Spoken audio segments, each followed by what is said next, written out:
अच्छा, कहानी शुरू करने से पहले एक सवाल का जवाब दे देता हूँ। बहुत सारे लोगों के सवाल हैं नितिन, जैसे कि ये हम नेगेटिव एनर्जीज़ के बारे में इतना सुनते हैं या कहानियाँ देखते हैं या डरावनी पिक्चरें देखते हैं, और अगर हम गर्भवती हैं, प्रेग्नेंट हैं, तो क्या हमारे पर ये कोई गलत प्रभाव।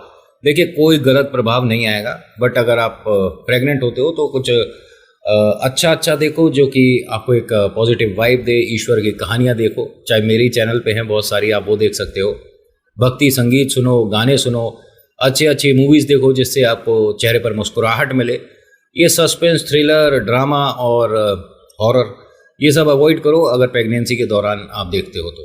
ठीक है, मैं साफ सीधे शब्दों में बोल रहा हूँ, इससे कोई नेगेटिव इम्पैक्ट नहीं आएगा, बट क्यों अपने आप को थोड़ा सा अरे भाई आगे क्या होगा ऐसे में लाओ। ठीक है, कॉमेडी मूवीज़ वगैरह देख लो, मेरी कोई वीडियो नहीं देखनी मत देखो। ईश्वर के जो चैनल हैं बहुत सारे, भक्ति संगीत हैं, वो सब सुनो, आपको अच्छा लगेगा। ठीक है, और जितने बाकी लोग सुन रहे हैं कि नितिन हम तो प्रेग्नेंट नहीं है, मेरा नाम तो सुरेश है और मैं तो प्रेग्नेंट भी। अच्छा, तो कोई डरावनी बात देखने से सुनने से भूत प्रेत नहीं आते हैं।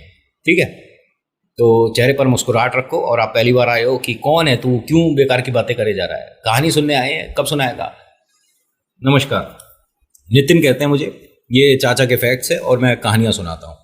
कभी फैक्ट्स, कभी ईश्वर से जुड़े चमत्कार, कभी रोचक पुरानी कथाएं, कभी तीसरी शक्ति के प्रकोप। आज जो कहानी है ये हस्बैंड वाइफ का एक ऐसा डरावना अनुभव है जो कहते हैं कि पूरी जिंदगी नहीं भूल सकते। और अब रात अंधेरे से मन में ऐसा डर बैठ गया है कि अब हम कितना ही कोशिश कर ले, घर से बाहर अंधेरे में निकलना बन ही नहीं पाता है। तो आपके मन से ये डर आज की कहानी जाते जाते ख़त्म मैं कर दूंगा। ठीक है, आपने उतारा करा लिया, आप बिल्कुल अब स्वस्थ हैं, आपके मन से, आपके घर से वो नेगेटिव एनर्जी आपने दूर भी करा दी, उसको सॉल्यूशन भी मिल गया, उसकी आपने मुक्ति भी करा दी। लेकिन मन में जो डर बैठ गया, वादा करता हूँ कहानी ख़त्म होने से पहले ये हम निकाल देंगे। अभी फ़िलहाल चैनल का इंट्रो, उसके बाद आकर कहानी सुनाता हूँ। कहीं नहीं जाना, पूरी कहानी सुनना। अच्छा, ये डॉल याद है? अगर आप पहले से मुझसे जुड़े हैं तो आपको डॉल पता होगी, ये जो लग रही है। बहुत सारे लोगों ने कहा था मुझे कि नितिन हटा दो। अब देखो, किसी ने इतने प्यार से तोहफा दिया है समय निकाल कर। हाँ, इसमें कुछ कारस्तानी भी करी थी, लेकिन हमने उसका सॉल्यूशन कर दिया, इतना तो हमें पता है। अभी फ़िलहाल चैनल का इंट्रो, उसके बाद आकर शुरू करता हूँ कहानी। कहीं नहीं जाना, पूरी कहानी सुनना। ये देखा आपने? जय बोले।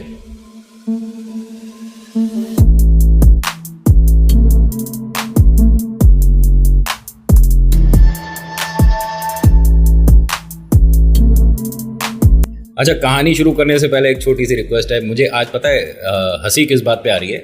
एक लड़के का मैसेज देखा मैंने, यार ऐसा नहीं लिखा करो। ठीक है, नाम इनका सौरभ है और कहते हैं कि नितिन मैं दिल्ली में, कहाँ, जीके में रहता हूँ और हमारा घर बड़ा है। पहले मुझे प्राउड फील होता था, अब मैं सोच रहा हूँ जब से तुम्हारी कहानी देखी है कि काश छोटा घर होता, क्योंकि अपने में अब डर लग रहा है। मेरे भाई ऐसे थोड़ा होता है कि मेरी कहानी मैंने बता दी। कौन सी आपने देखी थी? शमशान घाट वाली, जिसमें बहुत सारे एपिसोड थे। अच्छा, थैंक यू सो मच कि आप मुझे इस तरह के मैसेज करते रहते हो, लेकिन अपने घर में क्यों डरना। ठीक है, आईने देखने थोड़े से कम कर दो। आज की कहानी हस्बैंड वाइफ की है। रहने वाले ये तमिलनाडु के थे। ठीक है, और इनका ये कहना है हमने बहुत सारी स्केरी, हॉन्टेड, हॉरर मूवीज देखी हैं, कभी उसका इम्पैक्ट हमारी लाइफ पे पड़ा नहीं। मेरी लाइफ जब बदली जब हमारी जिंदगी में नए मेहमान ने दस्तक दी। वाइफ मेरी प्रेग्नेंट थी, 8वें महीने वो अपनी मम्मा के घर चली गई थी।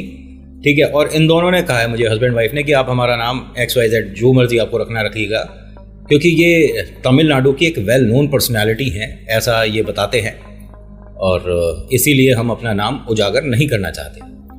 तो सर आपका नाम मैं रखता हूँ कपिल, और मैडम आपका नाम मैं नेहा रख देता हूँ। ठीक है, कपिल और नेहा की कहानी है, तमिलनाडु से है। और नेहा अपनी मम्मा के घर पर आई थी, 8 महीने से प्रेग्नेंट। नेक्स्ट मंथ डिलीवरी था, और डिलीवरी होने के बाद घर में इतनी खुशियाँ आई। इनके बड़ी बिटिया हुई, क्योंकि उसके ठीक 1-1.25 साल बाद इनके घर बेटा हुआ। अब बिटिया हो गई, बेटा हो गया, ये लाइफ में अच्छा खा कमा रहे हैं। दोनों का अपना फैमिली बिजनेस है, उसी में डील करते हैं, उसी में इनका हिसाब किताब चल रहा था। होता क्या है कि नेहा को कुछ दिन से बड़ा अजीब लगता था कि इनके घर, और बहुत बड़ा घर है अच्छा खासा, और ये दोनों सिंगल यहाँ पर रहते हैं। फैमिली अच्छी खासी बड़ी है, पैसे वाले लोग हैं, बट इन्होंने सेपरेट रहना ज़्यादा सही समझा। अब होगा किसी का क्या मन है, अब हम उसमें क्या कह सकते हैं कि भाई जॉइंट फैमिली है तो परिवार को छोड़कर अलग रहना ठीक नहीं है ना। तो कपिल और नेहा ने एक अलग जगह एक अच्छा खासा घर क्या बंगला लिया था, और इनके घर में एक भी डोमेस्टिक हेल्प के लिए कोई था नहीं। खाना खुद बनाती हैं, साफ़ सफाई खुद करती है, गार्डन में पानी खुद देती हैं। कमाल की बात है। और तो और ये सब करने के बाद अपने हस्बैंड के साथ ऑफिस भी जाती हैं। लेकिन बच्चे अभी छोटे हैं तो इन दोनों को छोड़कर मैं नहीं जाऊंगी। इन्होंने घर में ही एक छोटी सी जगह पे अपना ऑफिस सेटअप कर लिया था। जैसे बीच में वर्क फ्रॉम होम आया था ना, सब लोग घर से ही कर रहे थे और जो कुछ नहीं कर रहे थे वो गेम खेल रहे थे, हैं ऐसे ही था ना। तो इन्होंने अपने घर में ही एक बढ़िया सा कमरा ऑफिस में तब्दील कर लिया। तो ऑफिस के जो काम होते थे, जो फाइल्स वगैरह देखनी होती थी, वो घर पर देख रही थी, सब कुछ चल रहा था। इनके मन में डर और चिंता कब आई, इन्होंने अपने हस्बैंड से कहा कि हमारे घर के ठीक बाहर आकर एक औरत बूढ़ी सी है, खड़ी हो जाती है और वो घर पे कुछ बोलकर मुरमुरे और बताशे, ध्यान से सुनना, होता क्या है कि इन्होंने अपने हस्बैंड से कंप्लेंट किया कि मेरे घर के आगे आकर कोई मुरमुरे और ये बताशे फेंक कर जाती है और कुछ बोल रही होती है, कुछ पढ़ रही होती है। तो उनके हस्बैंड ने कहा कि एक बार बाहर निकल के अच्छे से डांट दो, और तुम्हें कैसे पता कि मुरमुरे और बताशे ही फेंक रही है। तो उसने कहा आज तीसरा दिन है और वो जो हमारे घर के रैंप पर फेंक कर जाती है ना, झाड़ू से समेट कर मैं वहीं के डस्टबिन में, जो गेट पर डस्टबिन है उसमें डालती हूँ, जाकर देख लो। इनके हस्बैंड ने अपना टाई वगैरह ढीली कर रहे थे। अरे यार अब मैं जाकर डस्टबिन देखूंगा, ऑफिस से आया हूँ थका हुआ, बच्चों के साथ खेलने तो पहले नहा लेता हूँ। उसने कहा नहीं अभी जाओ डस्टबिन देखो। तो कपिल गुस्से में कि ठीक है जाकर डस्टबिन देखता हूँ। तो डस्टबिन में चिकन वगैरह पड़ा हुआ था। अब ये दोनों बिल्कुल प्योर वेजिटेरियन है, पता नहीं, जबकि तमिलनाडु में तो बहुत सारे लोग ऐसे हैं जो कि नॉनवेज को प्रेफर करते हैं, बट ये दोनों नहीं खाते थे। और शायद ये वजह भी हो सकती है कि इनकी मम्मा ने नाम जब ले रखा था, तो नाम लेने के बाद तो बहुत से लोग हैं जो कि नॉनवेज छोड़ देते हैं, वो तो प्याज और लहसुन भी नहीं खाते। इनके हस्बैंड ने वहीं गेट पर से तेज तेज आवाज़ दी कि तुम ये बनाती हो अगर घर में तो बताती क्यों नहीं हो, ये गलत है। उसने कहा क्या मैंने बना दिया, क्या बताना गलत है, क्या हुआ, एक मिनट तुम इधर आओ। वो आती हैं गेट पर, पूछती हैं क्या हुआ, कह रहे डस्टबिन में क्या है। अब उसने देखा, कह रहे ये आपने क्या, आप ये सब खाते हो, आपने इसमें क्यों फेंका है। उसने कहा मैंने फेंका है, अरे मैं कहाँ से ले आऊँगा, मैं तुमसे पूछ रहा हूँ। तुमने कहा कि वो जो औरत बताशे और मुरमुरे फेंक रही है इसके अंदर तो चिकन वगैरह नॉनवेज सब गंदा, और ये क्या है पंख वगैरह पड़े हैं। तो उसने कहा सच में मैं अपनी आपकी बच्चों की कसम खा के कह सकती हूँ कि मैंने ये सब चीज़ें इसमें नहीं डाली हैं। उसने कहा छोटी सी बात पे बच्चों की कस्में नहीं खाई जाती हैं, ठीक है। एक काम करो, घर में से कोई पैकेट पॉलिथीन वगैरह लेकर आओ, मैं इसे बाहर फेंक कर आता हूँ। वो लेकर आई, इसने पलट दिया, और डस्टबिन में बहुत से लोग हैं पॉलिथीन लगाते हैं ना, हैं मतलब आप भी लगाते हो, बताना मुझे कि यार, मतलब सवाल भी कैसे कैसे पूछ रहा हूँ, ये कैसा कंटेंट क्रिएटर है कि आप अपने डस्टबिन में कौन से कलर की पॉलिथीन लगाते हो। हंसोगे मुझ पे कि अरे सभी लोग ब्लैक लगाते हैं, अब उसके अंदर कलर ऑप्शन थोड़ा ना होता है, ब्लैक लगाते हो। होता क्या है कि वो अंदर घर से पॉलिथीन वगैरह लेकर आई, इसने वो पलटा सब कुछ और ले जाकर जैसे ही चले तो गली में बहुत सारे स्ट्रीट डॉग्स वगैरह रहते ही हैं, उनमें से किसी ने झपट्टा मारा और वो लेकर भाग गया। हंसकर कहता है अपनी वाइफ से, लो मेरा आधा काम तो इसने फिनिश कर दिया, बहुत बढ़िया शाबाश, बस इसी तरह हमारी तो केयर करता रहे, मैं कल तेरे को रोटी दूंगा। तो वाइफ ने हंसकर कहा कि अरे कल क्यों, आज दोनों ही से रोटी। भाई इसने तुम्हारा काम हल्का कर दिया, तुम पैदल पैदल कितनी दूर तक जाते। हाँ एक काम करो, लेकर आओ।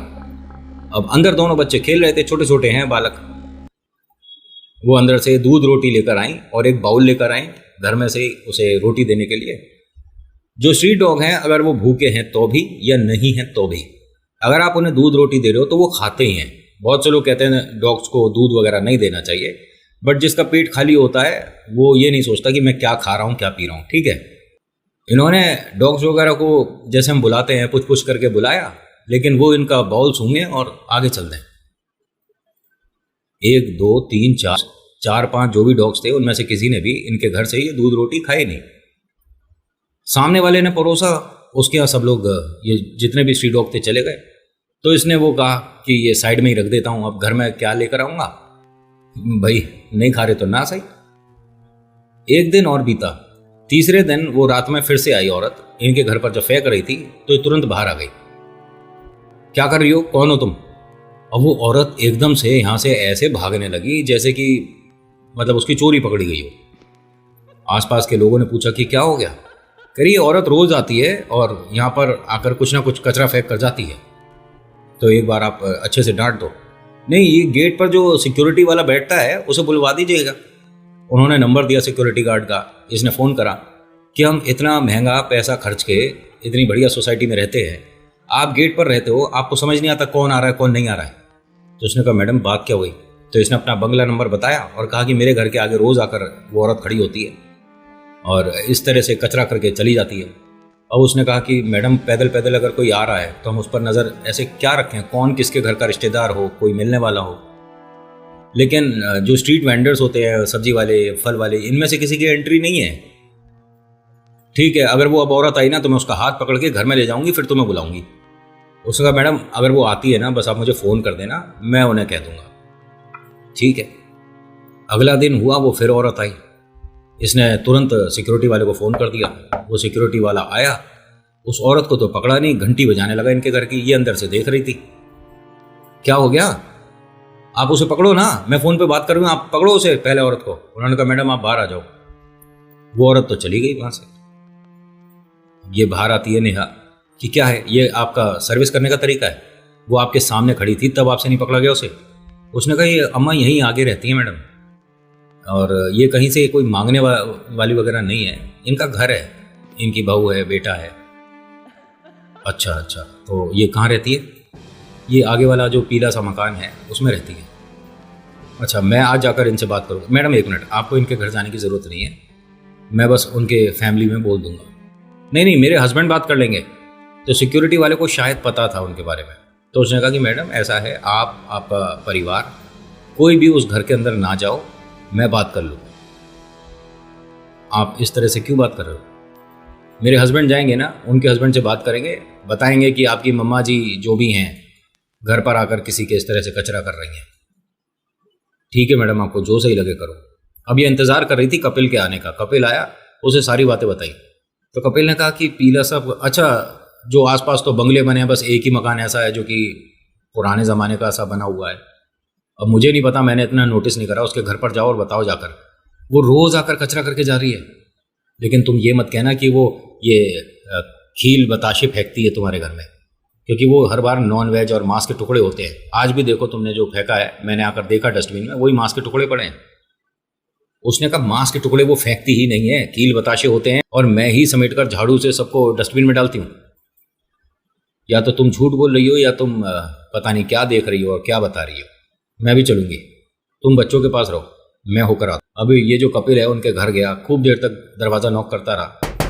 क्या बेवकूफ़ी है, तीनों जने मुझे शीशे से दिख रहे हैं कि वो मुझे देख रहे हैं, सीधे खड़े हैं, पर्दा वगैरह कुछ नहीं था उस घर में, बड़ी सी विंडो थी और तीनों विंडो पे खड़े हैं, मतलब दिख रहे हैं मुझे। और मैं बेल बजाए जा रहा हूँ, घंटी कितनी बार बजा ली, नॉक कर लिया, जो लोहे का गेट है उसे बजा लिया बहुत बार। अरे क्या सुनाई नहीं दे रहा क्या, तीनों मेरे सामने खड़े हो। सिक्योरिटी वाला आ गया कि भाई साहब क्या बात हो गई। अरे सामने खड़े हैं और दरवाज़ा खोल नहीं रहे यार, कोई तरीका है। उसने कहा कि ठीक है मैं इनसे बात कर लूँगा, आप जाइए यहाँ से। अरे मतलब मैं फिर पुलिस कंप्लेंट करूँ क्या। कह रहे भाई साहब क्या होगा उससे, ये अम्मा जी जो है ना, कुछ दिमाग इनका शायद उम्र की वजह से। अच्छा ठीक है, लेकिन दूसरे के घर पर आकर इस तरह से कूड़ा क्यों फेंक करेंगे। अच्छा ठीक है, मैं इनकी फैमिली से बात करूँगा। कपिल को भेज दिया यहाँ से। अगले दिन नेहा ना इंतज़ार कर रही थी उसी औरत का कि कपिल भी नहीं आया और वो औरत भी नहीं आई है। शायद कपिल ने उन्हें अच्छे से डांट दिया होगा और मुझे कहा है कि उनसे कोई बात नहीं हो पाई। तकरीबन 9, सवा 9 बजे इसके दोनों बच्चे एकदम से तेज तेज रोने लग गए। आराम से बैठे थे, खेल रहे थे, वो दोनों तेज तेज रोने लगे, चीखने लगे। ये मानो कि उनके कोई दर्द वगैरह होना शुरू हो गया। जो बिटिया है वो थोड़ी सी बड़ी है, तो वो अपने पैर में फूंक मार रही थी कि मेरा पैर जल रहा है, मेरा पैर में जलन हो रहा है, फूंक मार रही है छोटी सी गुड़िया। उसकी मम्मा ने आइस लाके उसके पैर में थोड़ा सा लगा दिया, उसे राहत मिली जैसे सही में उसका पैर जल रहा हो। तभी इसे कुछ पानी की आवाज़ आने लगी। अपना वॉशरूम जाकर देख लिया, किचन का पानी देख लिया, हर जगह देख लिया, लेकिन पानी गिरने की आवाज़ तो आ रही है। फिर इसने अपने गेट पर देखा तो वो जो औरत है वो क्या कर रही थी, उसके हाथ में एक मग्गा कहूँ या मग इंग्लिश में है, ऐसा था। और इनके घर के आगे का ही नाली का पानी उठा रही है और इनके घर में डाल रही है। इसने तेजी से आवाज दी, है क्या कर रही हो यहाँ पे? तुम्हारे को 10 बार समझा दिया, समझ नहीं आती है क्या? उम्र का लिहाज कर रही हूँ, वरना अभी तुम्हारे को ठीक कर देती मैं 1 मिनट में। और वो औरत मग्गा छोड़ा, वहीं फेंका और भाग गई। इनके हस्बैंड 5 मिनट बाद ही आए कि ये सब क्या है। तो उसने कहा मैं बताऊंगी, तुम्हें यकीन नहीं होगा, तुम कोई बात नहीं करोगे, कोई फायदा नहीं है, चलो अंदर। बच्चों को न जाने क्या हुआ था, वो दर्द में थे, चिल्ला रहे थे। वो औरत जैसे ही गई, ये दोनों भी चुप हो गए, पता नहीं क्या हो रहा है हमारे घर में। एक काम करो, बच्चों को लो, अभी चेकअप करा लेते हैं। नहीं नहीं, दोनों अब ठीक हैं, खेल रहे हैं। एकदम से ही सडनली पता नहीं क्या हुआ था।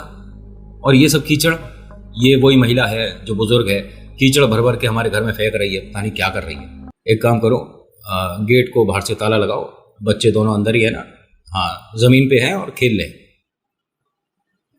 चलो मेरे साथ, हम दोनों चलते हैं। हाँ हाँ, आज मैं उससे बात करके ही रहूंगी।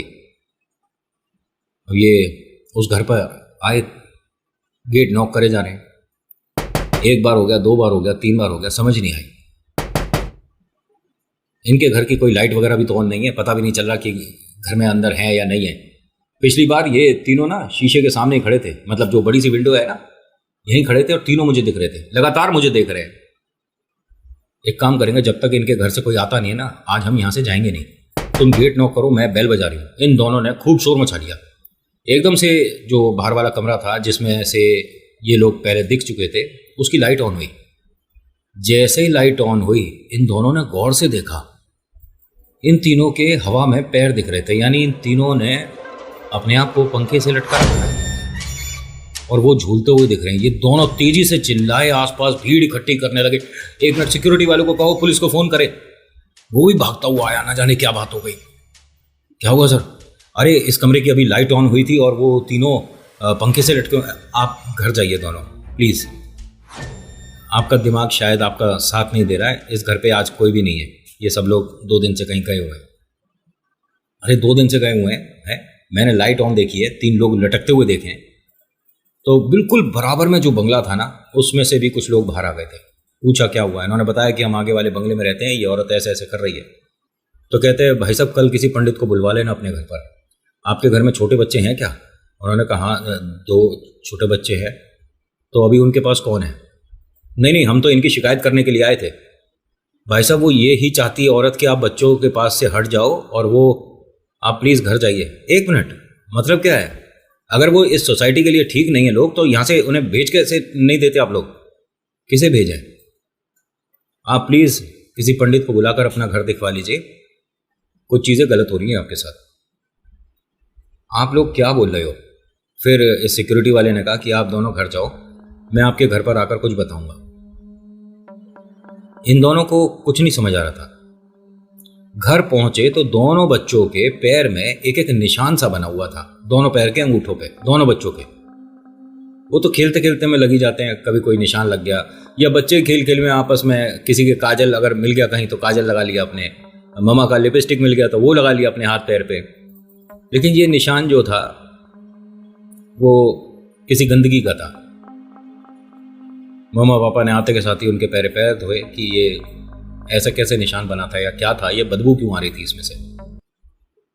ये दोनों आपस में बात कर रहे थे, बच्चे बैठे हुए थे, सिक्योरिटी वाला आएगा उससे बात करेंगे, इंतजार कर रहे थे। इनके अंदर वाले कमरे का सारा सामान, जो कि वो वाला ऑफिस, मतलब जो इनकी वाइफ का था, ठीक है, नेहा का ऑफिस का सारा सामान, टेबल वेबल सब धड़ाम धड़ूम एकदम जैसे किसी ने आकर सब सामान गिरा दिया। ये जैसे ही अपने कमरे में आई, लाइट्स वगैरह ऑन करती है, तो जो वही तीनों लोग खड़े दिखे जो उस घर के थे। औरत को तो पहचान गई, आदमी औरत उसके साथ हैं, तो इसका मतलब यही है बहू और बेटा। उनके कपड़े बहुत गंदे से हो रहे थे, बिल्कुल जैसे कीचड़ वगैरह लग रही हो। आप तीनों यहाँ पे क्या कर रहे हो हैं? और आप तीनों ने ये सारा सामान गिराया था ना? तुम्हारी समझ नहीं आती? आंटी आप कितनी बड़ी उम्र के हैं, मेरे माँ के उम्र के बराबर हैं, और आप ये सारी हरकतें करते हो। मेरे घर में आके मांस के पीस फेंकते हो, क्या मतलब है इस चीज़ का? और अभी सिक्योरिटी वाला है ना, उसे सारी कंप्लेंट करूंगी, और तुम दोनों अपनी मम्मी को समझा नहीं सकते हो। अब ये तीनों यहाँ पर खड़े हुए हंस रहे थे। उनकी हंसी धीरे धीरे बढ़ती जा रही थी। वहाँ बच्चे दोनों चिल्लाते जा रहे थे और हस्बैंड बार बार आवाज़ दे रहे थे कि अरे यहाँ पर आओ, इन दोनों के साथ कोई प्रॉब्लम हुआ है, जल्दी आओ। नेहा कहाँ रह गई तुम? बहुत देर हो गई नेहा को, 5-6 मिनट हो गया, उसने कोई रिस्पॉन्ड नहीं करा। तो ये भागकर उनके पास आए, उन्हें हिलाया जगाया कि क्या हुआ, जब सारा सामान ठीक है तो ये आवाज़ कैसी आई थी जैसे कुछ सामान गिर गया हो। उसने कहा यहाँ वो तीनों अभी खड़े थे, अभी मैंने उन तीनों को यहाँ पर देखा है। इनके हस्बैंड को समझ नहीं आ रहा मतलब कि क्या बोल रही हो, ऐसे कैसे हो जाएगा, घर दरवाज़ा सामने, एक ही गेट है, जो आएगा सामने से आएगा, ऐसे कैसे कोई आ गया और तुम्हारे ऑफिस में सामान जो गिरा था तुमने इतनी देर में सब उठा दिया। उसने कहा नहीं, मैंने किसी सामान को हाथ नहीं लगाया, कुछ नहीं छेड़ा था, लेकिन मैंने देखा है सारा सामान गिरा हुआ था और वो तीनों सामने खड़े थे। तभी इनका एक बच्चे को खींचता हुआ कोई अंदर वाले कमरे में ले जा रहा है, उसके खींचने की आवाज़ आ रही है, वो चीख रहा चिल्ला रहा है और ये दोनों उसके पीछे भागे हैं। बच्चा अपने आप ये इस तरह से नहीं पीछे खींच सकता जैसे वो खींच रहा था। 100% किसी ने जैसे पकड़ा हो या कोई धागा बांध के खींच रहा हो। कपिल ये मानिए गिरते पड़ते एकदम से बच्चे तक पहुंचे हैं, उसे रोकते हैं, तब भी उसका एक पैर हवा में था और वो खींच रहा था। इसने पैर पकड़ लिया बालक का अपने और ये रोए जा रहा है और ये बार बार बोल रहा है कि क्या हो रहा है। इनकी वाइफ जब तक कुछ समझ पाती, इनके डोरबेल बजती है, सिक्योरिटी वाले भैया आते हैं और उन्होंने इस परिवार के बारे में बहुत सारी चीज़ें बताई कि ये एक ऐसा मनहूस परिवार है, ना तो ये लोग कहीं नौकरी पे जाते हैं, ना कोई काम धंधा, ना किसी से मेल मिलाप, बिल्कुल भी सोशली एक्टिव तो है नहीं। और ना जाने ये घर इन लोगों का है नहीं है, क्यों रह रहे हैं, कहाँ से आए हैं, पता नहीं। किसी से कभी कोई बातचीत नहीं करते, कभी किसी सब्जी वाले से सामान नहीं खरीदते हुए देखा, आसपास की जो कन्फेक्शनरी शॉप है कभी वहाँ से शॉपिंग नहीं देखी। लेकिन हाँ, इनके घर से हमेशा नॉन वेज की चीज़ें जो भी होती होंगी वो बाहर पड़ी मिलती है। बहुत बार कंप्लेंट कर लिया कि आपको ये सब कुछ डस्टबिन में डालना चाहिए, बस कभी बहू आती है बाहर, कभी बेटा, हाथ जोड़कर माफ़ी मांग के चले जाते हैं। इनके घर के दोनों जो जहाँ पे हम गेट लाइट लगाते हैं ना, वहाँ पर मरे पंख, मरे कबूतर, इस तरह की चीज़ें पड़ी रहती हैं हमेशा। आसपास के लोग गंदगी ना हो इसलिए साफ सफाई इनके घर के आसपास की वो कराते हैं। ये जो बूढ़ी अम्मा है ना, इन्हें सुबह 3 बजे, रात में 2 बजे लोगों ने चौक चौराहे पे सामान रखते हुए भी देखा है, टोट के। और कहा जाता है कि ये दुनिया भर के ब्लैक मैजिक और टोने टोटकों की वजह से ही इन्हें संतान सुख की प्राप्ति नहीं हुई। और ये किसी से इन्होंने शायद अपना ये बात जिक्र कर दिया था कि संतान सुख तो हम कभी भी कुछ ही टोटकों से अपनी बना लेंगे। और ये आपके बच्चों पे, मुझे ऐसा लगता है, आप एक काम करिए, मेरे साथ चलिए, इस परिवार को तो मैं अभी जेल करा दूंगा। कह रहे भाई साहब, किसी ने करते कराते देखा हो, कैसे प्रूव करोगे? कह रहे इस तरह के लोग सोसाइटी में नहीं होने चाहिए। कह रहे अगर कोई तंत्र विद्या कर रहा है आप कैसे पता लगाओगे? क्या पता आपके अलावा यहाँ पर जितने भी लोग रहते हैं सभी तांत्रिक हो, सभी ब्लैक मैजिक करते हो, क्या पता मैं भी ऐसा ही हूँ। आप कुछ नहीं पता लगा पाओगे। अपने घर को सेफ रखो और अपने घर पे एक पाठ करा लो, जो कि आप चारों पर उन तीनों की नज़र जो आ गई है थोड़ी सी हट जाए। नहीं, हम ऐसी जगह फिर रहेंगे क्यों? कहाँ जाओगे? कितनी दूर चले जाओगे? आपके घर से क्या पता उसके पास कोई चीज़ पहुँच चुकी हो। प्लीज़ आप किसी भगत पंडित को दिखवा लो। ये जो कपिल है ना, इसने अपने मम्मा पापा से सबसे पूछा तो सबने कहा कि हाँ, ये बुरी नज़र होती है, ब्लैक मैजिक होता है, जादू टोना टोटका ये सब एग्जिस्ट करता है बेटा, इनसे जितना दूर रहो उतना सही है। और अगर तुम्हारे को डाउट हो रहा है कि घर में कुछ चीज़ें आपके हिसाब से नहीं हो रही हैं, तो मतलब किसी पंडित को दिखाने में कोई बुराई नहीं है। इन्होंने जब बुलाया तो वो कहते हैं कि भाई साहब, आपके घर पे तो 6 साल से टोटका हो रखा है, 6 साल से, आप तो अभी शिफ्ट हुए हो। उन्होंने कहा लेकिन हमारे को घर में कभी डर नहीं लगा और कभी ऐसी कोई चीज़ सामने भी नहीं आई। कह रहे वो धीरे धीरे बड़ी हो रही थी, जैसे जैसे आपके बच्चे बड़े हो रहे थे ऐसे ऐसे वो शक्तियाँ भी बड़ी हो रही थी। और अब उसने अपना खेल शुरू करा तो आप इत्तेफाक से मेरे साथ बात कर रहे हो। सब कुछ ठीक हो जाएगा, आप निश्चिंत रहिए। इनके छत पर, अब ज़रा ध्यान से सुनिएगा, छत पर वो हमारा जो फर्श होता है ना, उसकी 3 ईंटों के नीचे कुछ करा हुआ रखा हुआ था। छत की जो फर्श है उसकी ईंट हटाकर दिखाई गई। इनके घर में इन्होंने अपना पाठ वगैरह कराया, लेकिन नेहा के कहने की वजह से इन्होंने ये घर छोड़ा। कि हम देखिए उतारा करवा चुके, क्योंकि अब ये बंगला ना किसी को किराए पर दे देंगे सही रहेगा या बेच देंगे, लेकिन हम यहाँ पर नहीं रहेंगे। अगर प्रॉब्लम के साथ छोड़ते तो मन में ही रहता कि हमें पता था कि इस जगह के बारे में कि यहाँ गलत है, नेगेटिव एनर्जीज है, और हम किसी को बेच दें, किराए पर दे दें, तो ये हम गलत कर रहे हैं। लेकिन अब हमने यहाँ से सारी प्रॉब्लम जो थी दूर करा दी। अब बच्चे सुरक्षित हैं, हम सुरक्षित हैं, उस परिवार से हमारे को कोई लेना देना नहीं है, ठीक है। फिर भी हम इसे बेच देंगे।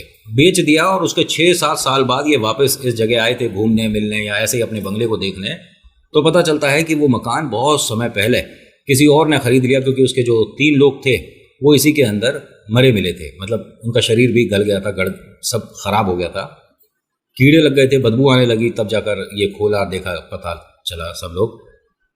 कुछ लोगों का ये कहना है कि वो कई महीने से भूखे थे तीनों, पता नहीं किस तरह की कौन सी क्रिया कर रहे थे कि खैर दुनिया बहुत बड़ी और उसमें रहने वाले अच्छे बुरे हर तरह के लोग।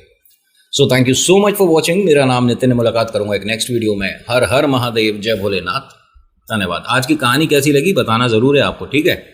और जाओ भाई।